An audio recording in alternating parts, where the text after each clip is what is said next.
Listen up to all my parents and guardians. Now, you guys see the title. I'm just going to get straight into it. Now, when it comes to reading and math, those are the two things that you need to at least know the basics on how to do. For us homeschoolers, a lot of us think that, as the grades change, just say you have a fifth grader and just say some things that they don't understand. And it's some skills that they may should have learned in the third grade, but they don't quite grasp the concept of it. I want to let you guys know now it is okay to let your student go back to learn some things that they may not have learned at the time and at the speed in which you think that they should have. Just because the grades change, they go from third to fourth to fifth to sixth. Just because grades change don't mean that you can't go back to help them out in something that they may be struggling in. When it comes to reading, if they are not reading up to par, because I know most of the time when I go without reading for a while, I stutter and stumble over my words, and my daughter, which is 9, finna be 10, he looks at me like, Mom, really? Yeah, I mean, even adults do it.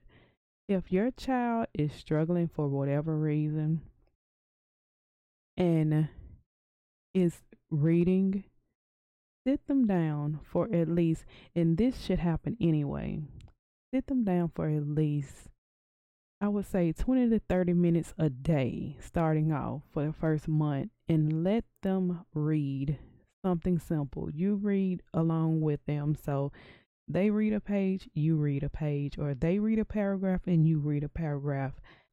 You don't have to throw them into something new if they have not yet grasped the concept or the facts of what it is that they are supposed to be learning. It is okay to move slowly, especially when it's something that's, you know, it's something that they will have to know in the long run. If your child is struggling in reading, just reading basic paragraphs and passages and different things of that sort, think of how that has impact on their social studies and their science. Like different subjects where you actually have to read for a while. You have to read to grasp the concept. When it comes to math and basic math, if I know a lot of things are digital now and we really don't carry any cash on us, but it's important that your child know what's a penny, what's a nickel, what's a dime, what's a quarter, what a dollar looks like. The breakdown of everything, just the way you learned it, they need to learn it the same way. The basics in math, when it gets to not just your 9 plus 9, but when it comes to 18 plus 12 and different things like that, make sure you help your child out. Now, I know it's a lot of things, and a lot of people do homeschooling their way, but it's a lot of things that your kiddo needs to grasp. They need to understand. And I even do that with my daughter to this day. She's in the 4th grade.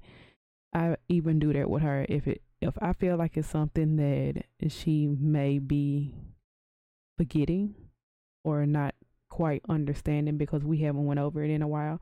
We'll go back. We'll go back and be like, okay, in this spare time, in your spare time, the study time, we'll go over this.